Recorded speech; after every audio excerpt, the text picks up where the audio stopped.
Between the time when chaos broke Cadia and the return of the sons of the Emperor, there was an age undreamed of. And unto this, Kronan, destined to bear the jeweled crown of Aquilonia upon a troubled brow. It is I, his chronicler, who alone can tell thee of his saga. Let me tell you of the days of high adventure. Continued from Kronan the Cunning playlist. And so it was that we rejoin our hero, Kronan the Cunning One, lord of all of Aquilonia, big boss of the cunning Waaagh, and an ever-expanding huge tract of land. For Kronan's empire was positively bursting out in all directions. Well, most directions. Only the ones he intended, of course. There would always be one or two warbands who wandered off, or got in a strop at being told what to do, and then buggered off in their own direction. But thankfully, these rapscallions were few and far between. Things were generally going swimmingly. Kronan was like a squig in dung, he was so happy. But things couldn't last. Kronan knew this. Unlike the Humies, though, he knew to enjoy the moment. And this was indeed a great footstep in his ongoing saga, the Legend of Kronan. Hence the title, don't you know? It was not difficult to see why the Cunning One was so elated. More errant Orky flotillas and armies arrived to bolster his numbers of boys and stair-sheeps every day. He had a wide smorgasbord of opportunity before him, not only in direction or deed, but also in adversary. Let me explain. The Buggins had indeed swarmed through this region, yet had not consumed everything. Their usual modus operandi was dropped, and they simply gobbled and then scarpered as fast as they could, leapfrogging many a system or cluster to avoid slowing down. They seemed to be attempting to outrun something. And Kronan leered, for he knew exactly what that was. Oh, yes he did. The shadow in the burp, or something like that, bumped up against a bow wave of the growing Waaagh energies. Whatever was at the center of this splinter fleet seemed to have just shut itself and was trying to bugger off. For the cunning Waaagh had been using the web bay to move forward. The pointy elements under Yanes Blonde, the pirate prince, had harried the Buggins remorselessly.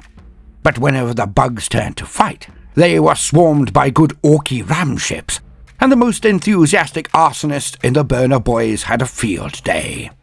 All while the Smeldar used their firepower to tear the slowly moving Buggins fleet multiple new orifices, the width and length of an interstate freeway. Although casualties occurred, Kronan was more than happy with the trade-off in dead Buggins and experience for those who remained. The brute ships were getting right accurate, very tasty. By having the pressure put on them, the Buggins were consolidating, and this meant that they were eating far fewer worlds. And this permitted the Humies in their path to take a bit of a harsher thumping, it's true, but they could concentrate their defensive reactions and punish the Buggins more themselves. And whether anyone liked it or not, these stars now belonged to Kronan. They were not Buggin fodder. Of course, this also meant that when the Buggins had been repulsed, or have just taken a world, that the sheeps of the cunning Waaagh could sweep into the system and duff over the remaining resistance quite tidily. And it also meant that all the Humies were already warmed up. A much superior scrap was then had by all. Hence, there were plenty of regions for Kronan to intrude on. He concentrated his main thrust towards the Mega Barney, where the Humies were mustering. Yet so much had been done, so much improved. His empire really churned out a lot now. Convoys of slaves had been sent back from the front, and Isaac Newtone had really put them to work, back in what were now called the core systems. Now these slaves were not used on the secret project. That was sacrosanct, and only good pure green orcoids were permitted to work on that task. But With their help, near all other forms of production boomed due to the increased semi-skilled and much easier trained slaves. Stair-sheeps of the line, most importantly of all. And as the transports returned to the front, they picked up new boys who had grown on the conquered world. Okay, they were feral to start with, like snake bites, but when dispersed amongst the Waaagh, they caught on quickly. The increase in output had been a true boon, and Grand Mouth Tartan was so impressed he requested to widen the battlefront as much as it had deepened. Yet, with Akbar gone on the first sortie, Tartan in charge of the forward push, Grinner being a good cat-bane, but nothing more, a new star had to rise. Melton was sent back as well, but he was more of a workaday kind of boss. No true inspiration there, apart from all that singing he did. Deeply tedious. And so it was that Grand Admiral Brawn was raised to command the new theatres of Waaagh. Sending out fleets in a slow, concentric pattern, Grand Admiral Brawn was cautious and clinical. Well, for an orc. He was granted less than half of the new production of stair-sheeps, but even this was enough to shatter most sub-sector forces when caught out on patrol. As a wide front grinded forward in one general direction, the inner fleet of sheeps built outwards, not rampaging, but hitting and holding, and then digging in. When response attacks came from the Imperious Gravy or the Departamento Manihorum, they were cut to ribbons. Only then would the Orkies move on, after bleeding the Humies of their might. The warriors of the Cunning Waaagh were Orky all right, so they were brutal, yet they were true followers of Mork, so also fought with a little more of a wider perspective on the engagements and campaign, unlike near all other orcs. But back to the proper frame, the true Waaagh fleet and its lord, Kronan, the Cunning One. The recent hauls of booty had been superlative. Teeth were traded very rarely now, so much loot was being accrued. Now this also meant a substantial upgrade across the board. For the boys, knobs and mobs who had claimed a mighty haul had then used it to purchase truly orky weaponry. Mega armor, bespoke choppers, power claws or shooters, and mech boys were now picking up to match the new demand for their services. Hence, they were making more, faster, and better. So much so that a lot of the weapons ripped from the hands of dead Humies were given to the youths. The Orkies, getting better darker from their own people for once. And Kronan knew that this was a response from Gork, a reward for such a magnificent fisting at Fistmas. The god of brutal cunning had also given his blessings, it seemed. Big Jobs, one of the big mechs and the sidekick of All But Icing, invited Kronan to witness his new toys. And Kronan was like a wee grot at his first public execution. Well, meaning a very loud and open brawl that ended with one side being terminated with extreme prejudice. You know, life-affirming stuff. Anywho, he was wide-eyed and gaping, pointing excitedly at one element after another. Kronan did not even vocalize his queries. The big mech just wandered around after him, nodding in utter and total understanding, and explaining the region, weapon or facility that Kronan had indicated. What a lovely surprise, Kronan had to admit, and it opened up so many more options, erased so many previous inconveniences and potential future concerns. When it came to dishing it out, the Cunning Waaagh now had a party bus of stomp to hand out to anyone who seriously stood in their way. The darker alone was the kind of thing that would give a Humie near unbreakable mahogany. Not that Kronan would have put it that way, as he rarely openly discussed the silliness that was handles. Yet it was the best way to put it. Kronan was enthused, excited, enraptured, and intrigued, all at the same time. He could barely focus on the top of one of them. So huge were they, and they were all his. Oh, yes, they were. And all of this was just in time for his side quest, the battle of choice, not necessity. The upcoming drubbing to be dealt out to the Squits. Many knew of it now, and how they all looked forward to the event. But we'll get to that. Oh, yes, we will. Now, it was not only the mech boys who had developed. No, it was near universal. Each victory of the greenskins seemed to increase the Waaagh energy a little more. Now this did come with some minor issues. As they were quite amusing, Kronan saw them more as a challenge than a sign of any divine disfavour in his approach to the universe. For the Waaagh power had also had an effect on the weird boys. And so it was that Mad Nut Krunkelstein met with the Cunning One and stated the Waaagh power was building to such a head that it was popping quite a few weird boys these days, which, aboard a ship, could sometimes set off a chain reaction, because the lads would laugh so hard at this turn of events that they'd generate even more Waaagh energy. And this was getting sort of messy at times, like a field of blood balloons being shot by a harpoon gun. The splash damage was heavy indeed when one of these head-popping Mexican waves went off, whatever they were.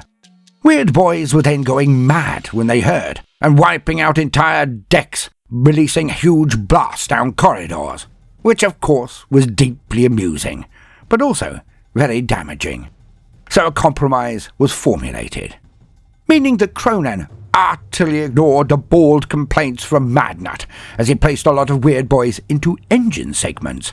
Many were tied to the rear of the ship for extra boost, or beaten into unconsciousness and then bundled into the newly constructed pods located a full ladder away from the main hull.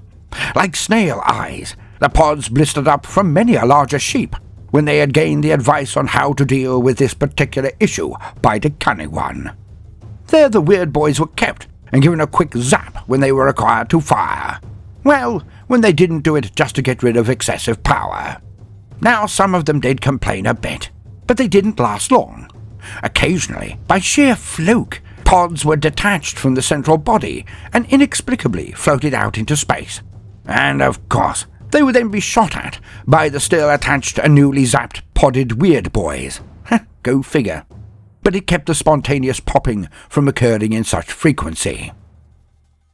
Amidst all of this, Kronan had managed to get a little time to peruse his treasured data slate, and he had a totally new fixation. A need to know, a want to delve deeper into the most interesting thing he had seen outside of the menus. You know, the rosters and descriptions of the forces of the gaudy Emperor and his Imperium, or anyone else the Humies had encountered. It was a new fad for Kronan. He could pinpoint exactly when it had started. It was when he looked up the Humie perspective on his own people, and he had run across their records of previous wars, and most especially the activities of the Beast. Odd indeed, for most Orkies did not care for anything that was not incredibly immediate, and Kronan was, of course, the most Orky of all Orcs in the galaxy. Sans the worthy Gazgul, of course, so it did confuse him at first, until he remembered the statements taken from the Art of Waaagh. Know thyself and thy enemy, and you will never know defeat. So he understood that he was getting to understand the Humies, so he could give them the shaft whenever he met them. Even so, it wasn't as if he was going to wax lyrical around any of the Black Legion, or even his more naval, about this new predilection. History. For Kronan had uncovered a secret segment in the data slate. How, he could not quite tell. It was as if it had come to trust him more, as he had owned the data slate for so long. Maybe it was like a squig for Humies or something. But Kronan could not be bothered to devote the time nor mental energy to find out why. Even his acquisitiveness only went so far. Yet this new topic had enthralled him for days now. The tale of the Humies' biggest scrap. Realization only dawned slowly for Kronan, as it all seemed so odd and ephemeral at start. But the more he read, the more he understood. And as the saying goes, his familiarity did indeed breed contempt. Deeply confusing it was, this mega ruck of the Humies, even before the rising of the Beast, so a long time ago. Yet Kronan was to discover it was the basis of their entire culture. Sidebar. The Walrus Heresy. Was it a cow or a walrus, or both. Kronan was confused at first, but he referred to him being a son of the gaudy emperor. How? He read on. And so it was that the gaudy emperor had somehow built 20 sons, which again was very confusing. Was the gaudy, the plaster of mankind, some form of mech or pain boy, as well as being a weird boy? It would make some form of sense, Kronan mused. And it turned out the gaudy had named these sons the Prim Eggs, or something like that. Yet these Prim Eggs were touted to be the fathers of the Adipi Arse starters, the Space Marines. So they must have had some good green orkiness about them. So the gaudy was the daddy of the Prim Eggs, who were the daddies of the Space Marines, which meant that the gaudy emperor was not only a mech, a pain and weird boy, but he was also a Space Marine. And so, Kronan read that these Prim Eggs were even more tasty than the gold ones. Alas, they had all gone away. Perhaps this walrus had eaten them, but it turned out that he was one. And the walrus was the reason some of the Arse starters wore all the spikes and had the daft names.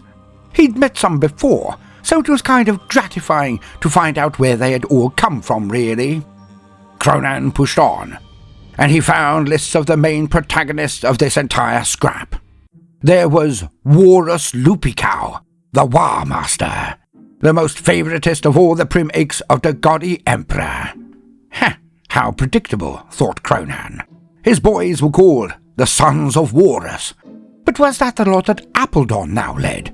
Kronan could understand the name change when he'd found out the entire picture. But when he did, he knew this to be the right move. To lose the calumny. To scrub the name might scrub the shame. But there was more. There was Pilgrim, with his temperous children.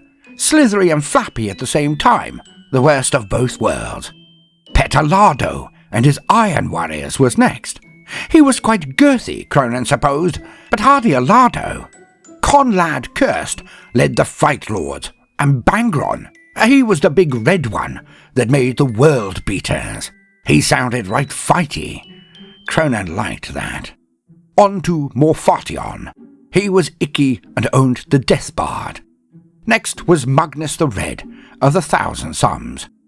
Despite being so big, he seemed like the sort who never did anything right. There was Waaargh and his word blarers. Ranty, and it seemed he was bullied quite badly, probably by the other Prim Eggs, as someone had written rude words all over his face, and the poor bugger could obviously not wipe them off. The last was a Furry Arse, a secretive commando type who led the Alfalfa Legion. But if Kronan thought the forces of the Walrus had daft names, he was in for a shock when he came to the bunch of oddies that backed their old paps. The Loyalist Prim Eggs. There was Little Small Johnson, and Kronan could not quite shake the feeling this name had something to do with his handle. Then there was Bragatai Kant. That one. He had the most amazing facial hair squigs. Kronan approved. Lehman Fuss was next, and his spaced fools. They seemed stabby, choppy, and fighty enough, all right. Now Rectal Torn wore the colour of pea. But was that to disguise an ever-tearing colostomy bag? Or was it just so lots more people could hate them? I mean, yellow was okay, thought Kronan, but if any colour was likely to get you pasted and your head shoved down a toilet, then this was most definitely the one. Next, all dressed in red and gold, some grinny arse led the Blood Bangles. Again, these lot looked deeply fighty, according to the data slate. Kronan had his reservations, though. Anyone with a hairdo that took much time to upkeep was hardly blessed with an abundance of time to practice more martial endeavours. But then, Yane's blonde had surprised a cunning one, so perhaps he should not judge a ponce by its powder these days. Furious Man-Mouse was hardly mentioned at all. He was either crap or taken out very early. Of course, Kronan discovered the latter to be the case. A pity, because this Man-Mouse looked beefy. Now, Abuti Silliman had a rather striking second epithet. They called him the Avenging Dung. Why? Oh well, thought the cunning one. Perhaps it was because he got shit done, but who knows with the Humies. And the last two were Fulcan and Boreas Borax. Fulcan was tall, girthy and hench, and quite obviously a tippler. And Kronan could not help but lament something he had never had and never would. A brawl with this one would be amazing, thought he. Boreas Borax seemed amply named, really, because Kronan had zero interest in even reading his entry after seeing the hairdo, the weepy eyes and sullen stances. Nope, thought Kronan. Life was not long enough to care for every piece of minutiae, even amidst a topic of interest. There would always be bits you can skim or skip. Now this Walrus Cow had got the first lot to turn on the Emperor and try to kick his arse, and he had made it all of the way to Holy Tara. Sidebar within sidebar. Holy Tara. Now this was the place where all the Humies came from. Initially, Kronan thought it might be a big-eared one that gave spore to them all. As usual, it turned out that the naming conventions of the Humies were either designed to confuse, or they had somehow been affected by Gork and Mork to make them so side-splittingly risible. This Tara must have been incredibly beaten up, for she had so many holes, and the Walrus seemed to have done sweaty things to her, according to the Humie vernacular. The dropping onto her surface and invading her seemed rather icky. And how big was this Walrus? If you could wrestle a place or person so big that the gaudy Emperor could sit on it on a golden thong? Reading further, he discovered that this Holy Tara was in fact a planet, and that did help, for Kronan had bumped into a data thoroughfare that covered the Sol system. And there, hop, skip and jump from Holy Tara, was the world of the mech priests of Marts. It was a huge outlet world, a haberdashers, that you would imagine you could pick up almost anything from. But would they sell to anyone but the Imperious Gravy or the gaudy Emperor's Minto? It seemed unlikely somehow.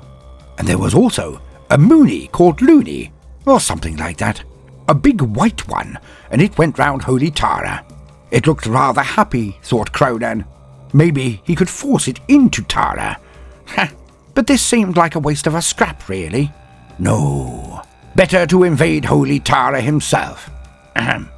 Sidebar within sidebar over. Anywho, back to Walrus Cow. Now this Walrus had smashed all of the Goddy's forces and was sieging his house, when finally the Goddy Emperor got off his arse. He went up to the bridge of the Revengeful Sprite, only to find that the Walrus had already eaten some grinny arse. Hence, the Emperor kicked off, because he really liked that one. I mean, not as much as he had previously liked the Walrus, but what can you do? One favourite spited him, the other was dead, and the Emperor was right knocked off. Yet the Walrus had the blessings of the fat one, the bookie bird, the juice and girly goddies. So he was dead hard, and he fought the mech-pain weird boy space marine goddy, the plaster of mankind. And they beat 7 shades out of each other. Not 1 ounce of snot remained in either of them at tussle's end. But ultimately, the goddy had slain the Walrus. Tuckered out, Rectal Torn then helped him to his golden thong, so he could have a bit of a sit-down. But the lazy bastard, he never got up again. Or perhaps the golden thong was so comfortable that it would destroy any who sat on it. A temptation Kronan would have to consider removing one day. But let's be honest, to an orc, to the cunning one, this Walrus Heresy, it was nothing more than Tuesday. Chew, you get it? Yeah? Anyway. And he stopped there, disappointed. The gaudy Emperor was now most definitely off his menu. Who would want to fight a foe who couldn't even stand? But he still had the gold ones to look forward to. Probably why the gaudy Emperor had them, to be honest. To guard the golden thong, and he who sat on it. Kronan then wondered if it had a trapdoor flushing situation. Otherwise, it would get awfully pongy awfully quick. And only someone who had truly done everything wrong deserved a fate so tedious as to sit on it. But moving on. Walrus dead, the spiked arse starters and their primakes all made a run for it, linking it to the Eye of Tara. Or was it Tira? Who knows anymore? But in any case, they only came back out of the Eye of Tira on holidays called crusades. By Mork, these crusades seemed to sound a lot like a Waaagh, but with Astartes involved. Even the pointy ones, it would be lackluster and quite placid in comparison. A vacation. Then they'd all bugger off back into the Eye of Tira, leaving black eyes or something. There were definitely black vacations led by Appledorn, or something like that. But then came Gork's grin, and now the spiky ones could be found nearly everywhere. And Kronan chortled. He would love to fight the word bearers again. The choppy world beaters would be a premium gift. They served the Juice God, so to fight them, it would be a holy Waaagh. Well, an excuse to jazz things up a bit is always a good thing. Mixes it up a bit, gets the lads raring to go. Needless to say, the sons of Walrus had indeed been renamed by Appledon, but reading the name made Kronan very angry, for Appledon was clearly a copycat. End sidebar. And, in hindsight, Kronan sort of liked the idea of one of his protégés to eventually challenge him for the leadership of the Waaagh. I mean, it wouldn't last long, as he'd handily bash the brains out of any of them as things stood. But he relished the idea of fighting someone who'd gained the kind of power as the Walrus. It would be his mirror, and it would be a good time had by all. But this was not happening now. And so it was that, much to the annoyance of Kronan, not all was entirely well within the Waaagh. He could sense it, could smell it, could practically feel it. He spent days and then weeks wondering what on Orcolonia was concerning him. Everything seemed to be going well, but 'twas an itch inside his brain. Like one of those rump itches that no matter how far you stick your fingers, how hard you scratch, you just can't seem to remove or even identify the true origin of the discomfort, let alone shift it. Then it finally hit him, like a thunderbolt to the side of the head, and Kronan realized he had barely seen hide nor hair of Tiddles in quite some time. Oh, he popped in, but strangely, now Kronan came to think about it, he often just came in, rolled into his patch of rugs on the floor, and went straight to sleep. And he rarely had wee Happy Len with him, which was again odd, as Hippocrates had bitterly complained about his best assistant being so indisposed. Hippocrates had assumed, in the service of Tiddles. Of course, at the time Kronan had ignored Hippocrates, but it now began to bother Kronan. After small rest, Tiddles would rise, sniff at Kronan a bit, fart and grin, and then run off again. So Kronan decided this time he would follow Tiddles, as he had before. What in the name of Mork's righteous uppercut were they up to? And so Kronan followed. He ventured down into the underbelly of the Mork rampant, and there he witnessed a strange thing indeed. For some of the murals he had seen before had now been defaced, and when Tiddles spotted this, he would growl. These murals were always depictions of Kronan, and most especially Tiddles, the avatar of teeth, and someone had smeared poo on them, and coloured in green where eyes should have been previously red. But on he went, and Tiddles went to a region Kronan had never followed him into. All throughout the underlevels, the feeling before had been quiet, almost placid, holy. Now there was a dark pall all over the place, and the smell of orcoid blood was thick in the air.